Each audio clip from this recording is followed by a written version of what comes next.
வணக்கம் நேயர்களே, விஷன் 9 டிவிக்காக நான் உங்கள் லக்ஷ்மி நாராயணன். இப்போ நம்ம பார்க்க போகிறது வார ராசி பலன் 25ஆம் தேதியிலேருந்து 31ஆம் தேதி வரை இப்படி இருக்க போது பார்க்குறோம். எப்போதும் சொல்கிறது தான், லக்னத்துக்கு பாருங்கள். ராசிக்கு பார்ப்பதை விட லக்னத்துக்கு பார்க்க ரொம்ப பர்ஃபெக்டாக இருக்கும். உதாரணத்துக்கு ஒரு மகர லக்னம் விருச்சிக ராசினா விருச்சிக ராசிக்கான பலன்களை பார்க்குறதை விட மகர ராசிக்கான பலன்களை பார்க்கும்போது ரொம்ப பர்ஃபெக்டாக இருக்கும். அதே நேரத்தில் முதல்ல வர்றது பார்த்திங்கன்னா புது பலன்களாக இருக்கும். அதுக்கப்புறம் தசா புத்தி பலன்கள், உங்களது ஜனனகால ஜாதக பிரகாரம் என்ன தசை புத்தி அந்தரங்க நடக்குதோ அதுக்கான பலன்களை நீங்கள் மிங்கிள் பண்ணி பார்க்கும்போது ரொம்ப பர்ஃபெக்டாக இருக்கும். இதோட வீடியோட எண்டில் டிப் ஆஃப் த வீக் இருக்குது, மறக்காமல் பாருங்கள். கும்பராசி. கும்பராசிக்கு எப்படி இருக்கும் அப்படின்னு பார்ப்போம். கும்பராசிக்கு உங்களது ராசியை சனி ராசியிலே இருக்கும். நிறைய சோம்பேறித்தனம் இருக்கும், வேறு ஒன்றும் இல்லை. கொஞ்சம் அவரை வாதலாம் வா அப்படின்ற மாதிரி இருக்கும். பட் வருமானங்கள் நல்லாயிருக்கும். நல்ல வருமானங்களை கொடுக்கறதுக்கான வாய்ப்புலாம் ரொம்ப நல்லா இருக்குது. இதில் 2ஆம் தேதி 3 என்றைக்குமே 2ஆம் தேதி 3 3ஆம் தேதி 2 சின்ன சின்ன கலகங்கள் ஏற்படுவதற்கான வாய்ப்புகளும் ரொம்ப கவனமாக இருங்க. தேவையில்லாத விஷயங்களை இன்டர்ஃபியர் ஆகுது. மற்றவங்க ஏதாவது சொல்லிட்டாங்களும் ஒரு சந்தேகங்களும் சில நேரத்தில் வரும். அதெல்லாம் தூக்கி போட்டுருங்க, ஓகேங்களா. அதுக்கப்புறம் பார்க்கும்போது உங்களது 3ஆம் அதிபதி செவ்வாய். 3ஆம் அதிபதி செவ்வாய் ராசியிலே இருக்கும்போது நிறைய சந்தேகங்கள். நான் சொன்ன பார்த்தீங்கன்னா தேவையில்லாத ஒரு எமோஷன்ஸு, தேவையில்லாத ஒரு சந்தேகங்களை ஏற்படுத்தி அப்படி போனுவாங்களோ இப்படி சொல்லிட்டாங்களோங்கிற எண்ணங்களை கண்டிப்பாக ஏற்படுத்தும். அதை கண்டுக்காமல் இருங்க. சந்தேகன்றது வந்துச்சுன்னு வைங்களேன், எதெல்லாம் நடக்க போகுது, எதுக்கு போய் மண்டையை போட்டு உழப்பிக்கிட்டு இருப்பாங்க. நிம்மதியாக இருங்க, ஹாப்பியாக இருங்க. வாழ்கிற வாழ்க்கையை நம்ம சந்தோஷமாக வாழ்கிறதுக்காக தான் பிறந்தோம் அப்படிங்கிறத மைண்டில் வச்சுக்கோங்க. ஏன்னா அதுதான் உண்மை. அதை பார்த்துக்கோங்க. மற்றபடி உங்களுக்கு புதிய ஒப்பந்தங்கள் கிடைக்கும். உங்களுக்கு பார்த்தா தொழில் ரீதியான விஷயங்களில் ஒரு நல்ல ஒரு ஒப்பந்தங்கள் கிடச்சி அதனால் நல்ல லெவலுக்கு போகிறதுக்கான வாய்ப்பெல்லாம் ரொம்ப நல்லா இருக்குது. அதுக்கப்புறம் பார்த்தோம்னா உங்களுக்கு 4 மற்றும் 9ஆம் அதிபதியான சுக்கிரன் பார்த்திங்கன்னா அதுவும் ராசியிலே இருக்கும்போது நல்ல வளர்ச்சியை கொடுத்துரும். அப்பா அம்மா சொத்துக்கள் சார்ந்த விஷயங்கள் நல்ல ஒரு உங்களுக்கு பேரில் மாற்றணும், உங்கள் பேரில் வருவதற்கான வாய்ப்புகள் இருக்கும். சில அப்பா அம்மாவுடைய ஹெல்ப்னால் புதிய சொத்துக்கள் வாங்குவதற்கான வாய்ப்புகளும் நல்லாயிருக்கு. அதை உங்களுக்கு வருவதற்கான வாய்ப்புகளும் ட்ரை பண்ணி பாருங்கள். அதுக்கப்புறம் பார்க்கும்போது உங்களுக்கு 5ஆம் அதிபதி மற்றும் 8ஆம் அதிபதி புதன் 3இல் இருக்குது. இது என்னென்னா 5, 8, 3 நாள் குழந்தைகளுடைய விஷயங்கள் நமக்கு கொஞ்சம் மன உளைச்சலை கொடுத்துரும். அது மட்டும் இல்லாமல் அது பார்த்திங்கன்னா 8ல் கேதுடைய சாரத்தை போகும்போது நமக்கு மண்டே வெடிக்கிற மாதிரி இருக்கும். இந்த பையன் போல் என்ன புத்தியே இல்லாமல் இந்த மாதிரி பண்ணிகிட்டு இருக்கானேன்றது. சில நேரம் லீகல் இஷ்யூஸ் வரும். சில பேர் மென்டலி ரொம்ப ஸ்டக் ஆகிடுவாங்க. அதனால் கொஞ்சம் கேர்ஃபுல்லாக இருக்கும் ஒரு காலகட்டங்க. குழந்தைகளை கொஞ்சம் ஜாக்கிரதையாக பார்த்துங்க. மற்றபடி வேறு ஒன்றும் பெரிய ப்ராப்ளம். கொஞ்சம் அவங்க முரண்டு பிடிக்கிறது, நிறைய கேள்வி கேட்குறது நம்மளை இரிட்டேட் பண்ணுற மாதிரி இருக்கும், வேறு ஒன்றும் கிடையாது. அதனால் கொஞ்சம் கேர்ஃபுல்லாக சேர்ந்த பயப்பட இப்படி தான் இருக்கணும். இது ரொம்ப நாள்லாம் இருக்காதுங்க. இது மிஞ்சி போனால் ஒரு வாரம் தாங்க. ஒரு வாரம் 10 நாள் சரியாயிடும். அது வரை கொஞ்சம் கேர்ஃபுல்லாக இருங்க.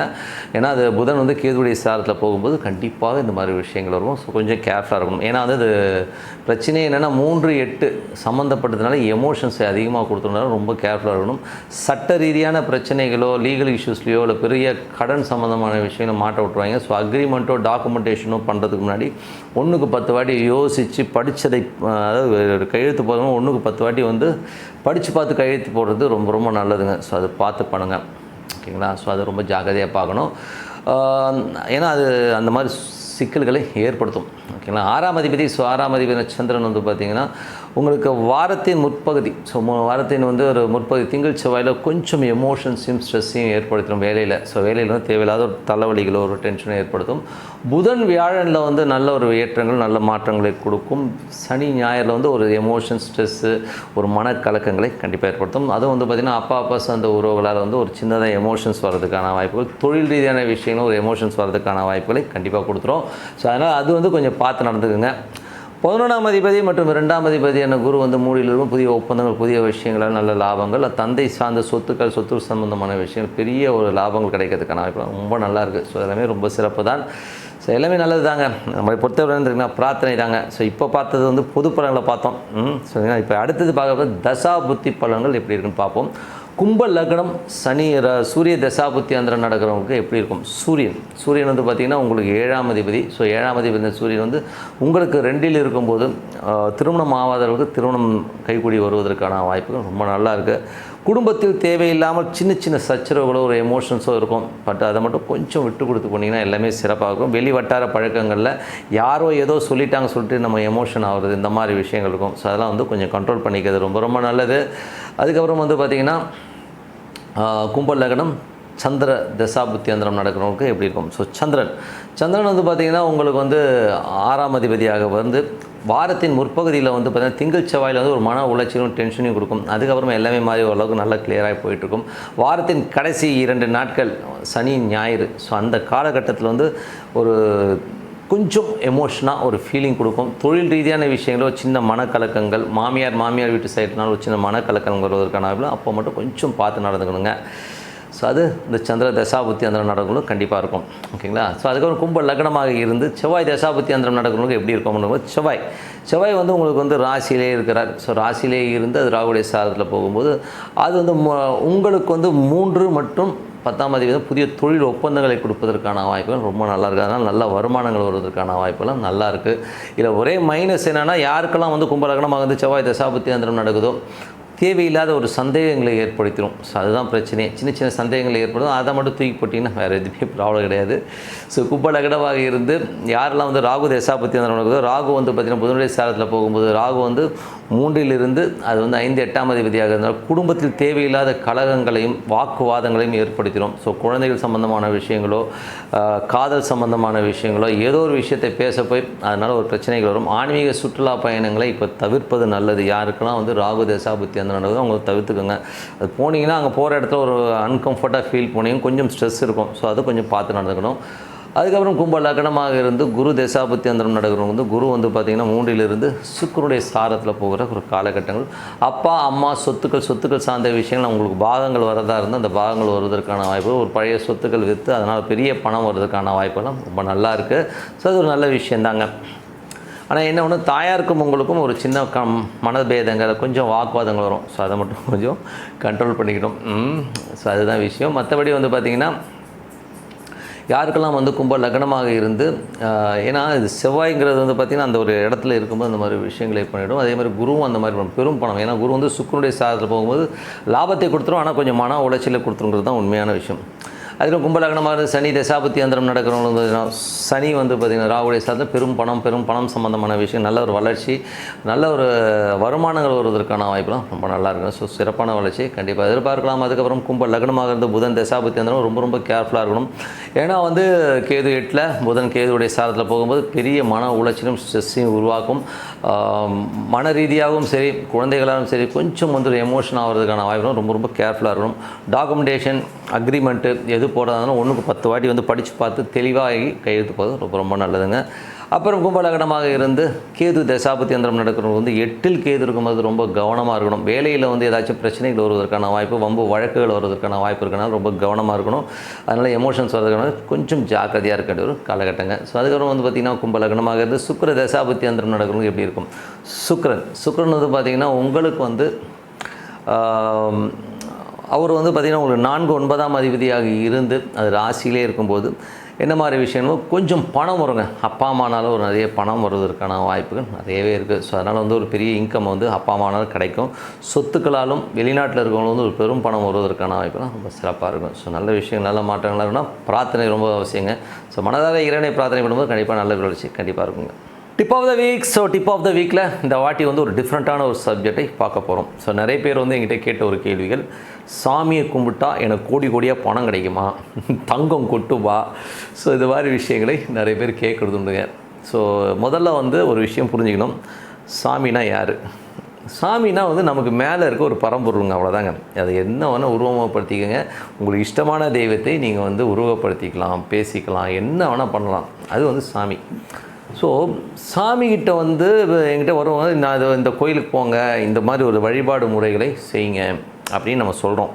அப்படி செய்யும்போது என்ன ஆகும்னா, இவங்க முதல்ல வந்து நான் சொல்கிறத வந்து இவங்க முதல்ல கேட்பாங்கும்போது கேட்கும்போது நமக்கு தமாஷாக இருக்கும். அவன் அப்படியே சரி சார் செய்கிறேன் சார்னுவாங்க. ஆனால் ஃபாலோ பண்ண மாட்டாங்க. மெயினாக ப்ராப்ளம் என்னென்னா, இந்த கர்மா வந்து விடாதுங்க. அவங்க மேலே தப்பு கிடையாது, யாரையும் வந்து நான் குறை சொல்லணும்னு சொல்லலை, கர்மா விடாது. முதல்ல வந்து நீங்கள் சாமி கும்பிட்டாங்கன்னா எல்லோரும் சொல்லணும்னு நினைப்பாங்க, சாமியை கும்பிட்டு நான் அப்படியே இறைவனோட ஒன்றுனா எனக்கு அப்படியே தங்கம் கொட்டும், கட்டுக்கட்டாக பணம் வந்து வீட்டில் குமியும் அப்படின்னு ஒரு ராங் கான்செப்டில் வந்து எல்லோரும் போகிறாங்க. முதல்ல ஆன்மீகத்தில் போய் நீங்கள் இறைவனோட ஒன்றும் போது என்ன தெரியுமா ஆகும், முதல்ல உங்கள் கர்மா தான் வெளியில் வரும். ஓகேங்களா? உங்களோட பேட் எலிமெண்ட்ஸு, நீங்கள் போன ஜென்மம் அதுக்கு முந்தின ஜென்மத்தில் பண்ண கர்மாலாம் வெளில வரும். அப்போ தான் ரொம்ப கஷ்டமே வரும். எப்போ நீங்கள் சாமியை ரொம்ப ஒன்றி போய் கும்பிட ஆரம்பிச்சிங்களோ ஹெவியான கஷ்டங்களை நீங்கள் அனுபவிப்பீங்க. அதுதான் உண்மையான விஷயம். இப்போ என்னுடைய வாழ்க்கையில் நடந்த ஒரு விஷயத்தை நான் உங்கள்கிட்ட பகிர்ந்துக்கிறேன். அப்போ உங்களுக்கு சொல்கிறதுக்கு ஈஸியாக இருக்கும், உங்களுக்கு புரிஞ்சுக்கிறதுக்கு. எல்லோரும் வந்து கேள்விப்பட்டிருப்பீங்க, கிரியா யோகம்னு ஒன்று இருக்குது. ஸோ அதை வந்து எனக்கு வந்து சரியான ஒரு கைடன்ஸ் இல்லாமல் நானே பண்ண ஆரம்பித்தேன். நானே பண்ணும்போது என்ன ஆயிடுச்சுன்னா, அது வந்து பண்ண ஒரு மாதிரி ஆச்சு. அப்புறம் கூட இன்னொருத்தர் என்ன சொன்னால், இது ஒரு சில மந்திரங்கள் இது வந்து அப்படியே ஜபம் மாதிரி பண்ணுங்க அப்படின்னாரு. பண்ண என்ன ஆயிடுச்சுன்னா, ஒரு வித்தியாசமான ஒரு அனுபவங்கள்லாம் வர ஆரம்பிச்சிச்சு. நான் ஒரு இடத்துக்கு போனேன்னா இந்த இடத்துடைய சூழல்கள் எல்லாமே எனக்கு வந்து முன்னாடியே தெரிய ஆரம்பிக்கும். ஒரு மனிதன் வந்து என்ன நினைக்கிறாரோ அந்த மாதிரி விஷயங்கள்லாம் எனக்கு கன்வே ஆக ஆரம்பிச்சுன்னு பயந்துட்டேன், ஓப்பனாக சொல்லணும்னா. பட் கர்மா வந்து அப்படியே பயங்கரமாக வேலை செய்ய ஆரம்பித்ததை நான் உண்மையாக உணர்ந்தேன். கிரியா பண்ணும்போது அந்த கர்மா வெளியில் வரதை என்னால் உணர முடிஞ்சுது. அந்த கிரியா வந்து நான் பண்ணது வெறும் 2 மாதங்கள் தான் பண்ணேன். அந்த 2 மாதத்தில் பண்ணி எனக்கு வந்த துக்கம் 5 வருஷத்துக்கு இருந்ததுன்னா பார்த்துக்குவேன். அவ்வளோ ஒரு கடினமான துக்கம், அவ்வளோ பிரச்சனைகள். என்னடா அது சாமி கும்பிட்டு இவ்வளோ ஒரு பிரச்சனையில் மாட்டிக்கிட்டேன்னு. ஏன்னா வந்து நான் ரொம்ப குண்டாக இருந்தாலும் அப்படியே மெலிஞ்சு அவ்வளோ பிரச்சனைகளை உருவாகிச்சு.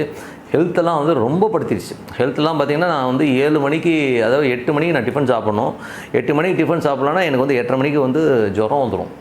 அதுக்கப்புறம் வந்து 1 மணிக்கு நான் லஞ்ச் சாப்பிடணும். லஞ்ச் 1 மணிக்கு சாப்பிடணும், 1:30 மணிக்கு ஜுரம் வந்துடும். இந்த மாதிரி வியாதி கேள்விப்பட்டிங்கன்னா, நான் டாக்டர்கிட்டலாம் போய் நான் இது பல வருடங்களுக்கு முன்னாடி நடந்த கதையை சொல்கிறேன்.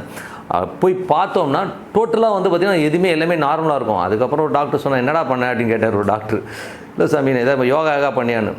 ஏன்னா நம்ம ரிப்பு இருக்கு இல்லைங்களா, அந்த ரிப்பில் வந்து உங்களுக்கு வந்து அந்த தொடப்பக்குச்சி மாதிரி இருக்குமா. ஸோ அதில் போய் ஏர் பிளாக் ஆச்சுன்னு வைங்களேன், அது கிளியர் ஆகிறதுக்கு கிட்டத்தட்ட ஒரு மாதம் ஆகும். ஸோ இதுதான் இது பிரச்சனை. ஆனால் இந்த டாக்டர் என்ன சொல்லுவாள், அதுக்கப்புறம் ஒரு டாக்டர் சொன்னேன், அது ஏர் பிளாக் ஆகிருக்கும் ரிப்பில், அப்போ வந்து இந்த மாதிரி தான் ஆகும், அது தானாக சரியாயிடும் 1 மாதம்னாரு. பட் எனக்கு துக்கம் வந்து அழுது அவ்வளோ பிரச்சனைகள் உருவாச்சு. அதுக்கப்புறம் ஒரு குருமார்கிட்ட போய் கேட்டேன், சாமி என்ன சாமி இது, நான் இதை போய் செஞ்சு எனக்கு பெரிய பாடாகி போச்சு அப்படின்னும் போது, அப்போ அவர் சொன்னார், உனக்கு சரியான கைடன்ஸ் இல்லாமல் நீ போய் ஒரு ஹை வோல்டேஜ் ஒயரை தொட்டுட்ட, பரவாயில்ல நீ தப்பிச்சிட்ட. ஏன்னா கைடன்ஸ் இல்லாமல் போய் தொட்டனால வந்து நிறைய பேர் வந்து ஒன்றும் பைத்தியமாயிருவாங்க, இல்லைனா வந்து செத்து போயிடுவாங்க. அவ்வளோ மோசமான ஒரு ஹை வோல்டேஜ் ஒயர் அது. பரவாயில்ல நீ அதோட எஸ்கேப் ஆகிட்டேன்னு சொல்லி சொன்னார். எதுக்கு சொல்கிறேன்னா, சாமிகிட்ட போகும்போது அது கர்மா தாங்க முதல்ல வெளியில் வரும். அந்த கர்மாவை நீங்கள் தாங்கி, அந்த வலியை தாங்கி வெளியில் வந்து அதுக்கப்புறம் நல்ல வாழ்க்கை கிடைக்குன்றது தான் உண்மையான விஷயம். ஸோ நம்ம வந்ததே வந்து கர்மாவனு. அதனால் வந்து சாமிக்கிட்ட போய் டீல் பேசுகிறது, நான் வந்து என்ன இந்த காரியம் நடந்தால் அவருக்கு வந்து நான் முடிய கொடுக்குறேன், மொட்டை அடிக்கிறேன், இந்த மாதிரி விஷயங்கள்லாம் சொல்கிறதெல்லாம் வந்து கேட்கும்போது ரொம்ப தமாஷா இருக்கும். சாமிக்கிட்ட டீல் பேசுறது நம்ம யாருங்க? முதல்ல சாமி எப்படி தெரியுங்க கும்பிடணும், ரொம்ப பட்டை அடிச்சுட்டு சுத்தபத்தமாக இருந்து ரொம்ப உட்காந்து விழுந்து கும்பிடணும் கூட அவசியம் கிடையாது. சாமி வந்து ஃப்ரெண்டாக நினச்சி பண்ணி பாருங்கள், சாமி உங்க கூட பேசுங்க. நீங்கள் பேசியிருக்கீங்களான்னு எனக்கு கேட்காதீங்க, நான் அந்த அனுபவம் நான் வேறு ஒரு வீடியோவில் வந்து ஷேர் பண்ணுறேன். அருமையாக இருக்கணும்னா ஃப்ரெண்டாக டீல் பண்ணுங்கள். காலையில் சும்மா மூஞ்சியை கழுவிட்டு உட்காந்து அமைதியாக இருக்கிற இடத்துல சாமியை பாருங்கள், அற்புதமாக வேலை செய்யும். எந்த வித எதிர்பார்ப்பும் இல்லாமல் உட்காந்து பாருங்கள், அற்புதமான விஷயங்கள் மேஜிக்கில் நடக்க ஆரம்பிக்கும். எனக்கு தெரிஞ்சவரை அது சூப்பரான விஷயம். பிரார்த்தனையில் பேராசை இருக்கக்கூடாது. நீங்கள் போய் சாமிக்கிட்ட போய் டீல் பேசுகிறது, அக்ரிமெண்ட் போடுறது, இந்த மாதிரி விஷயங்கள்லாம் போடாதீங்க. சாமியை ஃப்ரெண்டாக வச்சுக்கின்னு தான் சொல்ல வந்தது தான் இந்த மெயினான கருத்து. காரணம் என்ன, கர்மா தான் வெளியில் வரும். கர்மாவை தாங்கிட்டு அதுக்கப்புறம் தான் நல்ல விஷயம் வரும். அதனால் கர்மாவை தாங்க. ஸோ நல்ல விஷயங்களை நான் சொல்லியிருக்கேன்னு முடியும். நீங்கள் ஏதாச்சும் டவுட்டு தான் கால் பண்ணுங்கள். ஸோ சிறப்பான ஒரு நல்ல விஷயத்தை சொல்லியிருக்கோம். ஸோ உங்களிடம் விடைபெறுவது உங்கள் லக்ஷ்மி நாராயணன். நன்றி, வணக்கம்.